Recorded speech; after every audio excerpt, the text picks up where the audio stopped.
আসসালামু আলাইকুম। স্বাগত জানাচ্ছি আরটিভির মধ্যাহ্নের সংবাদে।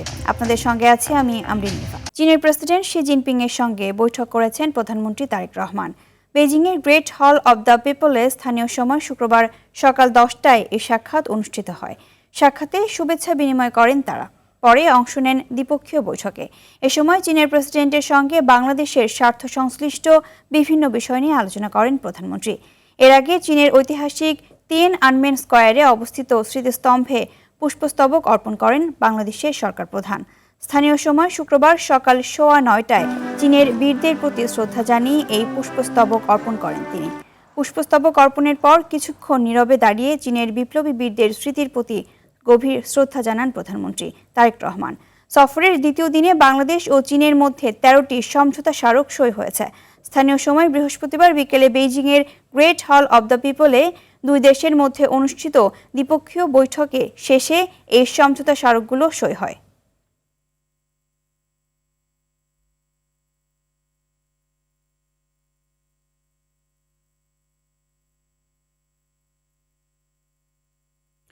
বিভিন্ন মন্ত্রণালয়ের দায়িত্ব নিয়ে কথা বললেও স্বরাষ্ট্রমন্ত্রী নিজ মন্ত্রণালয়ের বিষয়ে উদাসীন বলে মন্তব্য করেছেন বিরোধী দলীয় নেতা ও জামায়াতের আমির ডাক্তার শফিকুর রহমান। সকালে জামায়াতে ইসলামীর মজলিসে শুরার উদ্বোধনী বক্তব্যে তিনি বলেন, জনগণ যে ফ্যাসিবাদী ধারার পরিবর্তন চেয়েছিল, সরকারি দল জনগণের সেই গণভোটের মত ও মৌলিক সংস্কারের বিষয়গুলো অগ্রাহ্য করেছে, তবে তার দল অগ্রাহ্য করবে না।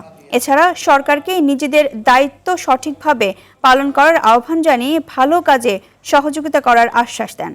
এ সময় জুলাই সনদ ও গণভোটের রায় বাস্তবায়নে দেশবাসীকে সাথে নিয়ে প্রতিরোধ গড়ে তোলা হবে বলেও সরকারকে হুঁশিয়ারি দেন বিরোধী দলীয় নেতা।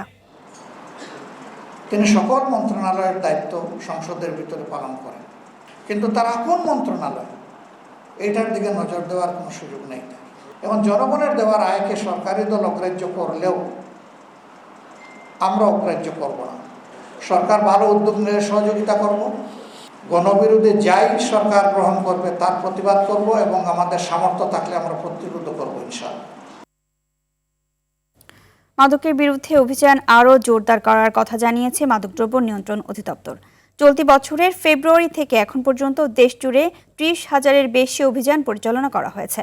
এসব অভিযানে 9,000-এর বেশি মামলা দায়ের করা হয়েছে বলে জানিয়েছেন অধিদপ্তরের অতিরিক্ত মহাপরিচালক মোহাম্মদ গোলাম আজম। সকালে আন্তর্জাতিক মাদক বিরোধী দিবস উপলক্ষে আয়োজিত র্যালি শেষে তিনি বলেন, শুধু মাদকের অবৈধ পাচার রোধ করাই নয়, সমাজে মাদকের ক্ষতিকর প্রভাব সম্পর্কে জনসচেতনতা গড়ে তোলাও এখন বড় লক্ষ্য। সারা দেশে বিভিন্ন কর্মসূচির মধ্য দিয়ে পালিত হচ্ছে আন্তর্জাতিক মাদক বিরোধী দিবস। প্রায় 30,000-এর বেশি অভিযান হয়েছে। এখানে আমরা 9,000-এর বেশি আমরা মাদক যারা পাচার করে তাদেরকে বিরুদ্ধে মামলা করতে পেরেছি এবং 9,500 জনের মতো আমরা অ্যারেস্ট করে আমরা আদালতে সোপর্দ করতে পেরেছি। আজকের এই দিবসটি আমি মূলত বলবো আমাদের অঙ্গীকার মাদক মুক্ত পরিবার। আজ 10 মুহররম, পবিত্র আশুরা। মুসলিম উম্মার জন্য শোক, ত্যাগ ও সত্য প্রতিষ্ঠার এক অনন্য স্মারক এই দিন।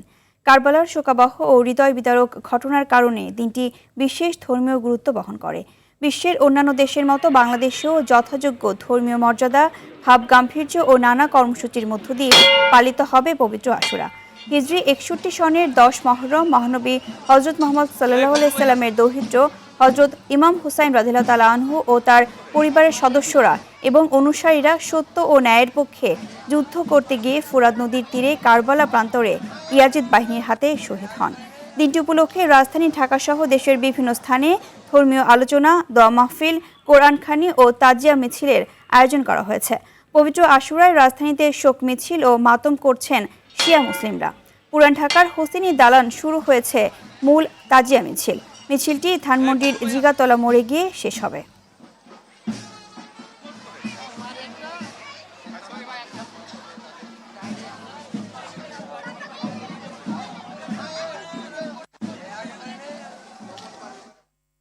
দর্শক, এই মুহূর্তে তাজিয়া মিছিলের সবশেষ খবর জানাতে সরাসরি যোগ দিচ্ছেন সহকর্মী মোহাম্মদ সায়েম। সায়েম, তাজিয়া মিছিল এখন কোথায় আছে এবং কোন কোন রাস্তা দিয়ে প্রদক্ষিণ করবে তারা জানাবেন?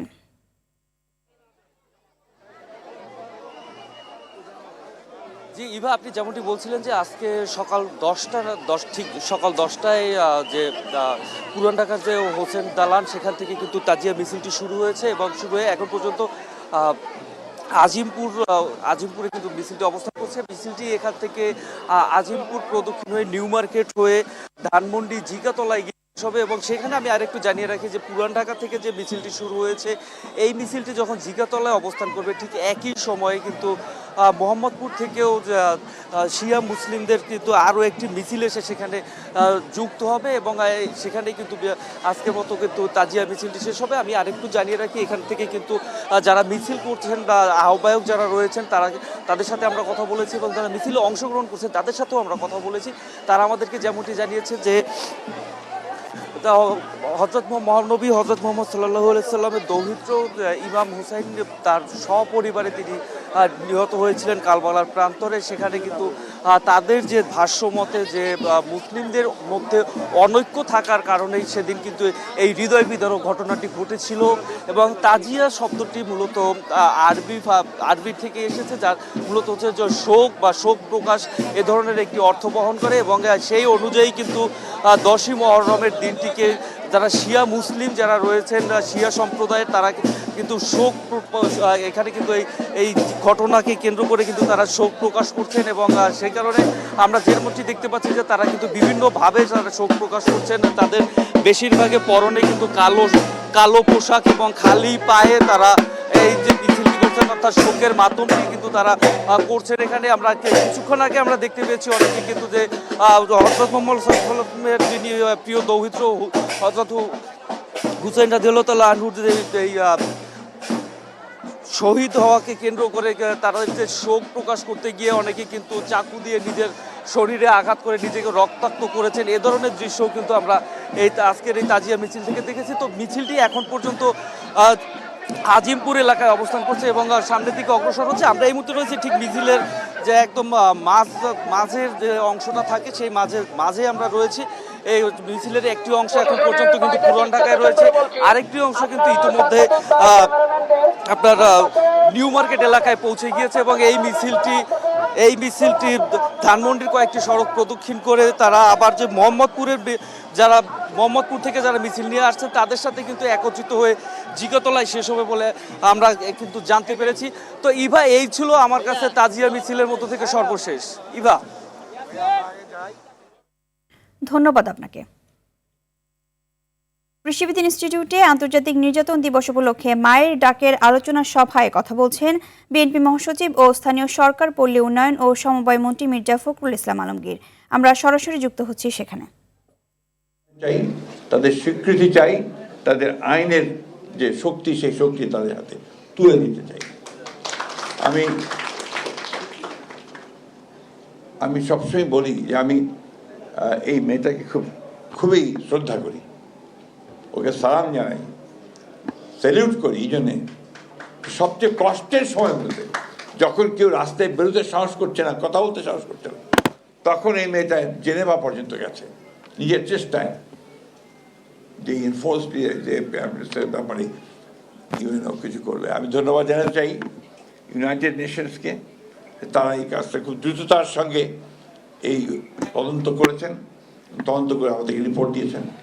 আমাদের আগে মেয়েটার কথা কি নাম, উমা খান, আমি তাকেও আজকে স্মরণ করতে চাই, মনে করতে চাই। ট্রেমেন্ডাস সাপোর্ট দিয়েছে আমাদের সেই সময়। সেই সময় ইউএনডিপির যে ছিলেন আমাদের গোয়েন, উনি আমাদেরকে প্রচণ্ড সমর্থন দিয়েছেন। আমরা সাহস পেতাম তাদের সঙ্গে কথা বললে, ওই সময় আমরা সাহস পেয়েছি। আমি বিশ্বাস করি আজকে যখন এই যে মেয়েটা পাশে সামনে আছে, ওই ছোট ছোট মেয়েগুলো যখন বলে যে বলে গেল আপনি,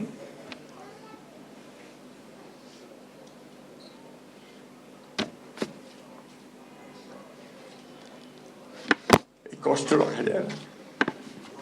আপনাদের অনেক ধন্যবাদ। শুধু এইটুকু বলতে চাই, আমরা আপনাদের সঙ্গে আছি এবং এই লড়াইয়ের সংগ্রামে আমরা শেষ পর্যন্ত আপনাদের সঙ্গে থাকব। আমি বিশ্বাস করি যে ভবিষ্যতে আমাদের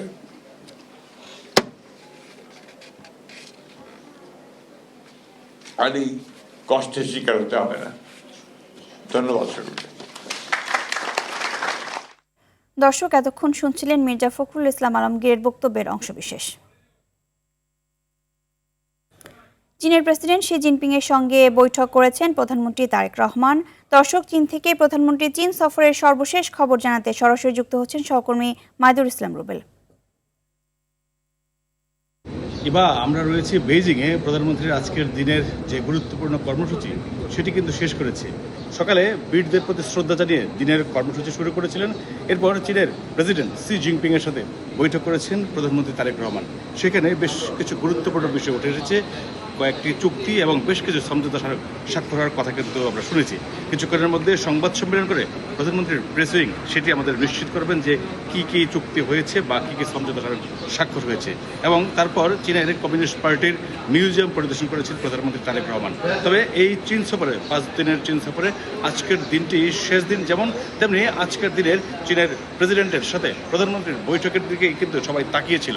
নিশ্চয়ই জানেন যে এই চীন সফর সরকারের প্রথম বিদেশ সফর এবং একই সাথে মালয়েশিয়া এবং চীন সফর নিয়ে কিন্তু মানুষের মধ্যে বেশ উৎসাহ ছিল। সেই আকর্ষণ কতটা থাকবে সেটি কিন্তু আমরা হয়তো কিছুক্ষণ পর সংবাদ সম্মেলনের মাধ্যমে জানতে পারবো। এছাড়া আজকে বিকেলের ফ্লাইটে ঢাকার উদ্দেশ্যে বেইজিং ছাড়বেন প্রধানমন্ত্রী তারেক রহমান।